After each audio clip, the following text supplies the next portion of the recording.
God's grace, mercy, and peace are yours in our Lord and Savior, Jesus Christ. I just want you to know it is really good to be here with you this morning. So last Sunday, I had the opportunity to serve the folks at Faith. And the Sunday before that, I was at the LWML convention in Albuquerque. You think it's hot here? It was really hot there.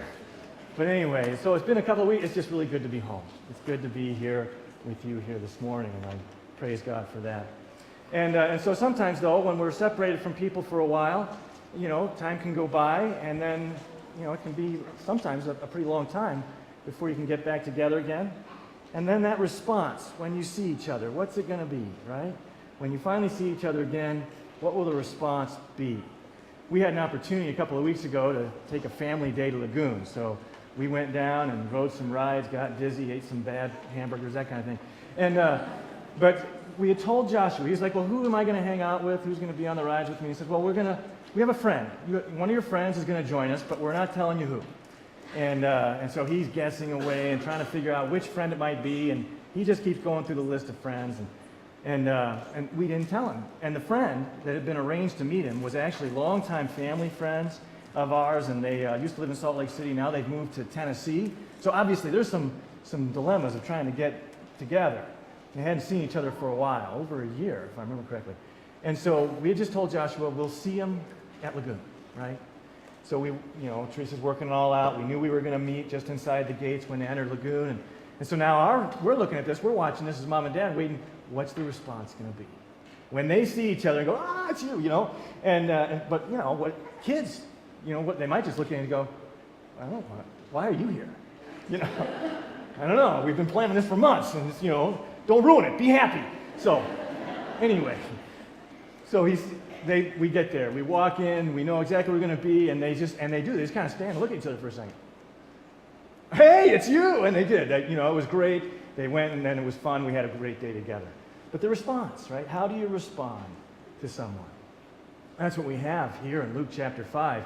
We have Peter responding to Jesus several different ways. If you're going to take notes, and you don't have to run through these now, Nolan, we're going to come back in a minute, but I'm just going to give you the 4 points right away, because these are the 4 responses that Peter has to Jesus, and then we'll go through and unpack them a little bit. But the first thing he does is he argues with Jesus, and then he acquiesces. You heard that in the reading, right? He acquiesces, gives in, and then he's awestruck, and last, he accepts.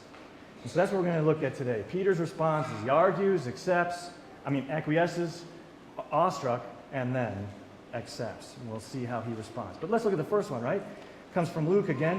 When he had finished speaking, this is Jesus, he's speaking to the crowd, and then he turns to Simon, who's been sitting there in the boat with him, listening, right? Probably thinking, I've got better places to be. Nobody would think that on a Sunday morning. You wouldn't think that I've got someplace better to be or something else to think about. But Simon's sitting there in a boat while Jesus speaks to the crowd, and then Jesus turns to him and says, let's go fishing. He says, put out into deep water and let down the nets for a catch. And Simon answered, Master, we've worked hard all night and haven't caught anything. I think what Peter is doing, he's arguing with Jesus here. It's kind of that, yeah, but. Yeah, Jesus, you want to go fishing, but you've already done it. Been there, done that. You've got the t-shirt. And so I'd rather do something else. He says, yeah, but, and starts to argue with Jesus here. I think Peter thought he was smart. Peter thought he was smart. Speaking of being smart, the second fish story. Second fish story here, there was a customer who would go into the fish sales shop all the time and pick out some fish, and wasn't a very good fisherman, but loved to eat fish, so he'd just go to the shop and buy some. And he recognized over time that the owner of this fish store, ironically Simon, was a really smart man, witty, intelligent. And so this customer says to him one day, so Simon, how did you get to be so smart? Intelligent, witty, I like listen to what you have to say, you always got a comeback, whatever.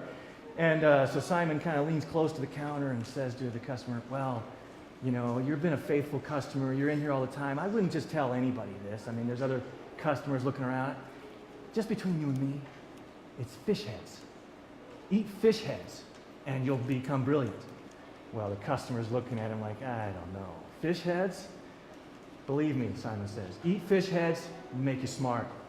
Well, okay, I'll buy a few. How much are they? $4 a head. $4 a fish head.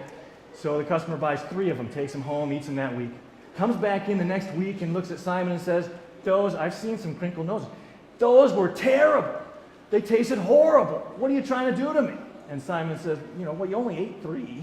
You need to eat a pile of them. You need to eat a bunch if you're going to become smarter. All right. So the customer says, I'll buy 20 of them. So he buys 20 fish heads, takes them home, $4 a piece. Eats them all week, just chokes them down. Comes back in the next week and says, these are the worst, and I can't stand them, and I'm not getting any smarter. I don't think I'm getting any smarter. And not only that, I started doing the math. And you're charging me $4 a head for a fish head when I could buy the whole fish for 2. And Simon looks at him and says, you're getting smarter already. You're getting smarter already. Peter looks at Jesus and says, we've been at this all night. I have more experience than you. I'm a fisherman. You're an ex-carpenter and now a preacher. And what do they know? So he says, I have more experience than you have in fishing. Not only just last night, but my whole life. And so he's saying to Jesus, I think, I know more about fishing than you do, Jesus. I think also Peter might be saying something like, it's the wrong time of day. We do this at night. Like I just said, Jesus, we did this all night long. In the middle of the afternoon, that's not a good time to go fishing. Well, maybe it is. Maybe it's not a good time to go catching, but it might be a great time to go fishing and just put your reel and hook in the line, right? I see some nods out there. You've done that before. Or here's the last one. Peter's saying, deep water. We don't do that, Jesus. We don't go into the deep water. You may not be aware of that, but there's evil in the deep water. This was a common belief of the Jewish people, that evil always came from the water, either something living in the water or invading armies across the water, but water was a problem. Deep water. In fact, those who were fishing, it wasn't like every Jew just went down and threw their hook in the water. That's why the fishermen there had a business, because they were the ones who were brave enough and willing enough to say, we'll at least go in the shallow end and catch some fish for everybody else. But we don't go in the deep water. We just don't do it. In fact, that's why in later gospel stories, when Jesus sends them across the middle of the lake and they get caught in storms and things of this nature, it's because you don't go to the deep water. You just don't do it. So Peter is arguing with Jesus, really, maybe we don't get it all, but he's saying to Jesus, this is not a good idea. I think I'm smarter on this one than you. It's just too much. Can't be done. Won't happen. Won't work. It's kind of like when we build a high school and people say, that isn't going to work. How are you going to do that? That's too big to do that in Pocatello, build a Lutheran Christian high school. Can't do that. What about a VBS for hundreds of kids here starting this week? That's too much. Can't do that. Can't be done. It's too much. Or maybe taking kids on missions trips around the globe, or in just a couple of weeks to Portland to do a service project, a youth gathering for the district here. That's too much work. It can't be done. Or what about that neighbor who you have a hard time getting along with? Loving my neighbor as I love myself can't be done. Too much. I think we start to argue with Jesus a little bit, just like Peter kind of argued with Jesus. Listen, Jesus knows something we don't. Jesus, when he tells Peter to go throw the nets out in the deep water, he knows something that Peter doesn't know. And he knows something that we don't know. In fact, this is my latest parenting technique with Joshua, my 13-year-old son. He likes to argue. And sweet guy and lovable and all that kind of stuff, but he does like to argue, especially with me and Mom. And so what I started telling him is, Joshua, I know something you don't know. It's working right now. We'll see how long it lasts. Jesus knows something that we don't know. And resistance really is futile. Through this whole process, as you're going to see Peter's different responses to Jesus, resistance is futile. Jesus is just bringing Peter to faith in him, in himself. And really, regardless of Peter's response at the moment, Jesus just patiently and persistently and graciously wins Peter over to faith in himself. Jesus could have said it this way. You just might as well give in now because you're going to come to see it my way. But instead, he just persistently, lovingly brings Peter to faith. Brings us to his acquiescence. You know, for me, acquiescence, I'm getting a weird ring. Is that anybody else getting that? Okay, good. I can live with it. So, acquiescence, that's kind of like a half-hearted yes. Would you agree? It's almost like a fake yes. I really don't want to do it, but okay, I'll do it for any number of reasons, even if it's just so you'll stop asking me or whatever. But it's kind of half-hearted. And I think that's where Peter goes next, because listen to what he says. He says, I don't want to do it, but because you say so, I will let down the nets. I will go along with it because you said to do it, Jesus. You see, this is not Peter's first experience with Jesus. He's been with him and seen him and experienced time with Jesus before. So now when he says, Master, I'll do it because you said to do it, there's already relationship here. And so now Peter says, okay, I'll go ahead and do it. Maybe he's thinking, though, maybe Peter's saying, I'm already out here in the boat where I didn't want to be anyway. You know, I was cleaning my nets, and you came and got in my boat. There was another good boat right there. Why didn't you choose that one? James or John could have been out here. But instead it's me. And my nets are still sitting on the beach. And then, and then he's sitting there, and he's like, I'd really like to go home and go to bed. I've been fishing all night long. And, this isn't going to be any fun. And I don't really think we're going to catch any fish. But if you want me to, I'll do it. Maybe Peter's thinking, if only to humor you, or just to prove a point. Just to prove a point, to prove something to you, Jesus, that I really, when I argued, I was right, that I do know more about fishing than you do. Sometimes we need evidence. Sometimes we need somebody to prove something to us. So it reminds me of another story, and this is a really old, dumb one. You've probably heard it numerous times. But there's this story about Bob. He lives in this small town, and he fishes all the time, but he's the only one in town that can really catch anything. And so, time goes by, and he gets this reputation, and, well, the game warden comes out and visits, and hearing the stories about nobody else can really catch anything but Bob, and so the game warden finds Bob and says, hey, I'd love to know your secret. What do you do to catch these fish when nobody else seems to have any luck? And Bob says, well, you come with me tomorrow morning. I'll take you out, show you how I do it. So they meet early the next morning, get out to the lake, climb in the boat, and head out to the very middle of the lake. And the thing is, Bob doesn't have any rods or reels or bait or anything like that. He has some nets and a cooler, but that's it. And so now really the game warden's quite perplexed. Finally, they get out to the middle of the lake, and all of a sudden Bob reaches underneath his seat in the boat, pulls out a stick of dynamite, lights it, throws it in. Boom! And up comes some fish floating up to the surface. So he grabs his net, starts scooping out the fish, and the game warden is just shaking his head. He can't believe what he's just seen. And he says, you can't do that. That's illegal. You can't throw dynamite in the lake. And he's going on and on and on. And finally, Bob reaches underneath his seat, pulls out another stick of dynamite, lights it, hands it to the game warden. Says, are you going to talk or are you going to fish?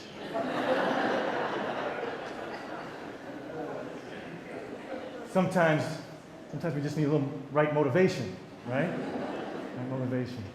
And here Peter has said, I'll do it because you said to. Not bad, but not what Jesus is looking for. He's looking for Peter to respond in faith. In faith. Jesus to Peter is saying, Peter, are you going to talk or are we going to fish? Are you talk or are we going to fish? Jesus is persistent in his grace, which is the very nature of the gospel. The very nature of the gospel is persistent grace. And it becomes very hard to say no to Jesus, especially once you realize it's him. Third point is awestruck. This is where Peter and his guys, friends are all astonished. And it's kind of like, oh my goodness, what have I been doing and who am I with? And it's just that moment of realization. And Peter is awed and realizes, oh my goodness, now I see myself more clearly, right? This is who I am. So another fishing story, another game warden. Game wardens seem to be popping up in all my fish stories. But so you have this guy, he's along the lake there, he's fishing away, and actually, I'm sorry, wrong story. He was at a river, and he was fishing for trout before the season even opened. But he's kind of snuck out there, and he's doing his fishing, and somebody walks up to him, just, dressed like another fisherman, sits down next to him and says, hey, how's it going? And he starts talking about how great the fishing here is in this river and how he's just killing it. And the day before, he pulled out 10 great big trouts, keepers, and then the guy sitting next to him says, so, do you know who I am? No, I have no clue who you are. I just thought you were interested in fishing. He says, well, I am interested in fishing. I'm the new game warden. And the guy fishing says, oh, my. I just told you I was fishing out of season without a license. Well, do you know who I am? And Gabe Morton says, I have no idea who you are. He says, I am the biggest liar in the world. That's who I am. Peter has this realization. He's standing in the presence of God. And he says, I am a sinner. I am a sinner. When Peter saw the catch, he fell at Jesus' knees and said, go away from me, Lord, I am a sinful man. It wasn't that he was so impressed with all the fish. It was that he realized who Jesus is. And that this moment where when he was in the presence of Jesus, he saw Jesus more clearly, he saw himself more clearly. Sometimes the closer we get to God, the more we see our own brokenness. But God heals us. God touched Peter. He embraced Peter with love and forgiveness, cleansing and grace. Which brings us to our fourth point of acceptance. It's acceptance of an invitation to fish. That's what Jesus says. Peter's already the recipient of grace and mercy and love. He's already responded to Jesus Christ through faith. Now Jesus says, you want to fish with me? Right? See, Jesus was out here fishing with Peter. Now he says to Peter, do you want to fish with me? Here's the last fish story. I'm sure you're tired of them. There were these two fellows, longtime friends, they'd fish together, but they just fished. That was the topic of their conversations. They really didn't talk about much else in life and anything else, but they just fished together all the time. And so they're there in the lake, and there's a bridge that goes right along it. And while they're fishing away, a funeral procession goes by on that bridge. And the one guy stands up in the boat, takes off his cap, holds it over his heart, waits for the procession to go on by. As soon as it's finished, he sits back down in the boat, cap back on, back to fishing. And his buddy says, wow, we've been fishing together a long time. I've never seen you do anything like that before. I've really seen you touching him. This is really kind of cool. And the guy responds to him and says, well, it kind of seemed like the right thing to do. I was married to her for 40 years after all.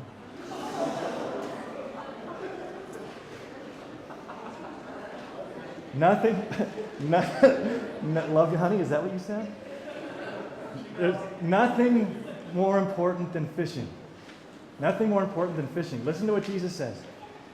Then Jesus said to Simon, don't be afraid. From now on you will fish for people. So they pulled their boats up on the shore, left everything, and followed him. There is nothing more important than fishing for souls. Nothing more important than fishing for souls. And so as I've mentioned, Jesus has been patient, loving, forgiving, and gracious. And from the moment he got in the boat, this was his plan, to bring Peter to this place of a response of faith in Jesus Christ, to say, yes, I am going to wholeheartedly also fish for souls, to deliver the gospel of grace and mercy to people who need to hear it, so that it will change their lives as much as it changed Peter's life and changed your life and my life, and change their relationship with God to one of avoiding him, to one of clinging to him, to change everything. There is nothing more important than fishing for souls. And it's amazing how Jesus got Peter's attention to bring him to faith and to get and lead him to accepting that invitation to fish. So it brings me to us. How is Jesus getting your attention? He got Peter's in a way that he couldn't miss it. Couldn't miss it. How is Jesus getting your attention? And inviting you to respond to him in faith, to cling to him and to receive his grace and say, send me. I will go fishing for souls. To God be the glory.